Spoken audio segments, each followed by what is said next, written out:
Nah, kita pengen tahu nih, saya pikir Bu Nanwar ini tempatnya curhat. Seperti apa curhatnya, atau punya pemikiran-pemikiran sehingga 2021, 22, 23, 24, 25 apa yang terjadi? 5 menit buat jenengan Bu Nanwar. Assalamualaikum warahmatullahi wabarakatuh. Sebelum saya mulai, mungkin saya ingin klarifikasi dulu. Waktu yang diberikan adalah 5 menit. Namun karena banyaknya unek-unek yang harus disampaikan, kalaupun lebih nanti tolong ditoleransi.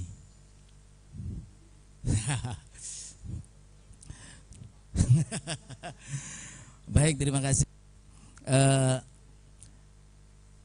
Yang pertama, mungkin ini tadi dari urutan Komisi 1 Mas Obed, terus Pak Sekda, mestinya ketiga ini saya.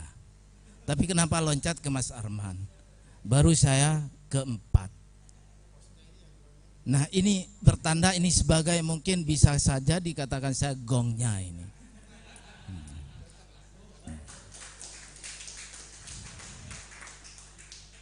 Tapi kalau saya lihat di depan ini pengamat politik. Jadi kalau pengamat politik itu begini saya kira. Kalau berbicara politik, kalau tadi Mas Obed sudah berbicara regulasi, ditambah dengan Pak Sekda, terus ditambah lagi dengan Mas Arman yang tentunya praktisi hukum, di mana 4 kali 4 sama dengan 16. Tapi kalau sudah ke politik, hal yang jelas menjadi tidak jelas ketika ditunggangi politik. Apalagi hal yang sudah memang betul-betul tidak jelas, yang debatable. Ini yang jelas saja ketika dibawa ke ranah politik, maka akan menjadi tidak jelas. Mudah-mudahan Pilkades Sampang ini tidak seperti itu. Saya sedikit ingin menyampaikan, kalau tadi berbicara regulasi, baik dari Mas Ubaidillah selaku Komisi 1, terus Pak Sekda dan Mas Arman. Saya ini pelaku sejarah. Jadi makanya kenapa saya minta waktu ditambah sedikit, karena saya pelaku sejarah yang membuat Perda Pilkades tahun 2015 itu adalah saya. Jadi ini sebetulnya Perda 2015 nomor 1 tahun 2015 itu didasari oleh Undang-Undang 43 ya. 43 ya. Mas Arman tadi. Saya agak nomor 6 tahun 2014, terus per PP 42 2014 juga 43 ya. Terus kemudian Permendagri 112 2014 sampai kepada perubahan ke-1 dan ke-2 2020, perubahan ke-1-nya PP Permen 62 2017. Nah, ini akan saya cerita kronologis ini. Jadi kenapa terbit Perda nomor 1 tahun 2015 yang sedemikian rupa?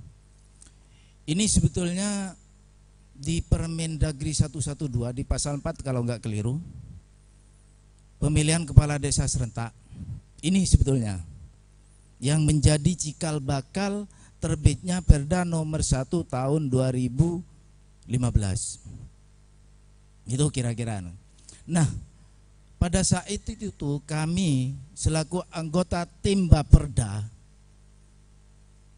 di DPRD Kabupaten Sampang dengan banyak pertimbangan sehingga keluarlah peraturan daerah yang sedemikian rupa, termasuk diantaranya kenapa kita menganut sistem 3 gelombang.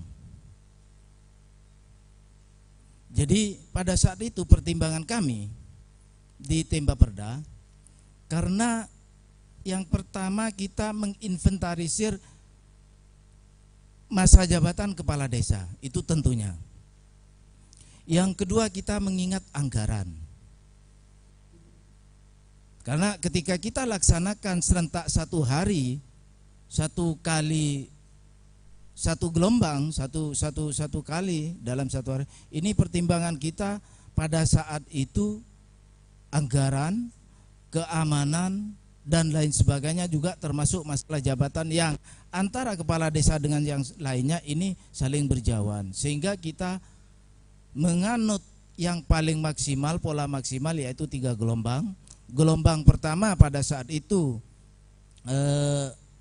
2015, terus gelombang kedua karena dicantumkan, karena di Permen 121 itu dicantumkan ada interval waktu 2 tahun per antara satu gelombang ke satu dan gelombang yang lainnya. Tahap gelombang ya, gelombang. Nah di situ kita cantumkan. Cuma dihapus ketika keluar Permendagri nomor 65 tahun 17, sehingga hanya 6 tahun saja, tapi interval waktu ini kita hapus. Kira-kira seperti itu. Jadi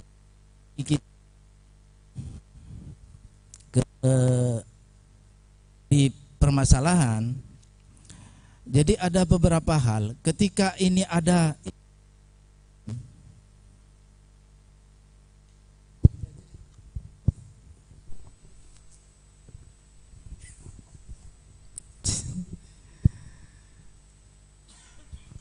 sekarang di bawah, di masyarakat terjadi rumor bahwa Pilkades ini ditunda, dan yang paling miris ditundanya 2025 katanya. Ini menjadi gelisah, apalagi calon yang sudah menata. Artinya selama ini karena secara tadi sudah disampaikan oleh Mas Arman di peraturan bupati yang terakhir itu 2021 kan. Nah, sehingga para calon ini sudah menata. Nah, ketika ini ada informasi bahwa akan ditunda, jangankan ditunda 2025, ditunda 2022 aja sudah kebakaran jenggot.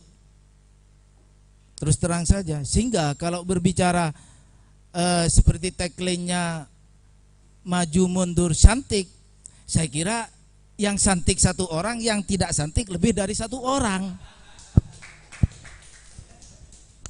Kenapa saya katakan begitu? Karena di desa itu ada yang calonnya lebih dari 1 orang, ada yang 3, kalau 3 yang kecewa 2, yang diuntungkan 1. Incumbent kira-kira begitulah. Kira-kira begitu.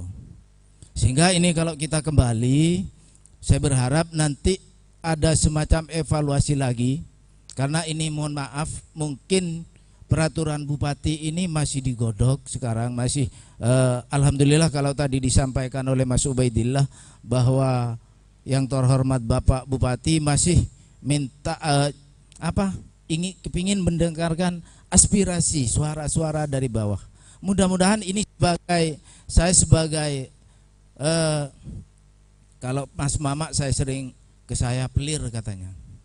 Sampean tahu pelir? Penyambung lidah rakyat katanya. Beliau itu bilangnya ke saya dulu pelir katanya. Apa sih pelir itu? Penyambung lidah rakyat. Mudah-mudahan ini sebagai saya penyambung lidah rakyat ya. Jadi keresahan-keresahan yang ada di masyarakat biar Pak tersampaikan oleh yang saya sampaikan ini kepada pemangku kebijakan. Jadi banyak hal saya kira ya, termasuk pada saat itu kita mempertimbangkan jumlah PNS. Saya tidak bisa membayangkan ketika satu contoh kasusnya saja Kecamatan Kedungdung, dari 18 desa ada 14 desa yang akan melaksanakan Pilkades. Ketika ini karena PJS itu ya, PJ itu dari PNS yang struktural, tidak boleh fungsional. Kira-kira seperti itu Mas ya, Mas Iram. Iya, yang struktural bukan fungsional. Kalau dulu saya ingat pada pembahasan guru terus kesehatan itu tidak boleh. Tapi yang nggak tahu lah, karena kadang-kadang peraturan ini setahun berubah, saya kurang update memang. Karena ini kalau terlalu update dengan peraturan ini setahun, enggak sampai setahun saya belum hafal aja, belum punya bukunya sudah berubah. Jadi ini numpuk ini nanti. Jadi makanya saya mendingan ambil yang terakhir aja lah. Jadi pada saat itu, jadi pertimbangannya PJ juga. Nah, ketika misalkan Kedungdung ini dengan 18 desa, 14 desa akan melakukan pilkades, ada 14 tenaga PJ yang dari kecamatan, ini yang akan fokus di situ. Jadi fokus di situ, sehingga mungkin sedikit banyak akan mengganggu kinerja pelayanan di tingkat kecamatan. Kira-kira begitulah. Saya bodoh-bodohan aja. Dan yang terpenting sekarang, kepala desa ini terus terang tidak hanya ya punya tugas secara administrasi saja. Jadi mengurus APBD Des, tidak hanya di situ. Karena kalau saya dulu waktu jadi saya zaman kepala desa itu dikenal, pada saat itu saya sampaikan bahwa kepala desa itu ujung tombak dan ujung tombok. Itu kepala desa dulu. Waktu zamannya saya ujung tombak dan ujung tombok. Jadi kalau pajak masyarakat tidak bayar, yang nomboi kepala desa pada saat itu. Nah sekarang kalau kembali kita, jadi tidak sesederhana dengan apa yang kita bayangkan jadi kepala desa itu. Jadi tidak hanya penyelesaian secara administrasi. Ada tengka, kata orang Madura itu, tengka itu sudah tidak ada dalam kamus undang-undang, itu sudah tidak ada. Nah ini yang perlu kita. Satu contoh sekarang, ada orang kemalingan aja kepala desa yang dia. Ini kan di luar administrasi. Nah, ketika ini dilaksanakan oleh PJ, apalagi sampai 4 tahun, kira-kira mampu enggak PJ ini? Jadi ini perlu pertimbangan juga dari pemerintah daerah. Saya berharap kepada ini, mumpung ada Pak Sekda, menjadi evaluasi juga. Makanya tadi Pak Sekda saya sampaikan di ruang tunggu ke Pak Sekda, sebetulnya saya Pak Sekda enggak mau jadi pemateri ini, cuma teman-teman saya disandra. Masalahnya saya kadang-kadang terlalu jujur menyampaikan apa adanya saya. Nah orang jujur itu belum tentu mujur, kadang-kadang disingkirkan karena mujur, karena jujur itu. Iya. Tapi saya tetap, kalau tadi Mas Obed bilang kehabibannya tambahan, saya sampaikan apa, kulil haq walau kana murron katanya. Jadi akan saya sampaikan walaupun pahit, karena pahit itu akan menjadi jamu. Akan menjadi jamu nanti. Jamu itu menyehatkan, kira-kira seperti itu. Walaupun nanti ini pembicaraan saya ini, materi saya ini agak sedikit menjadi kurang bagus, kurang bisa diterima, tapi mudah-mudahan ini menjadi jamu dan menyehatkan, monggo untuk apa? Untuk pemerintah daerah, kira-kira seperti itu. Mungkin ini sementara Pak Mas Mama ya, lanjutnya nanti kita diskusi aja. Terima kasih. Ya, terima kasih.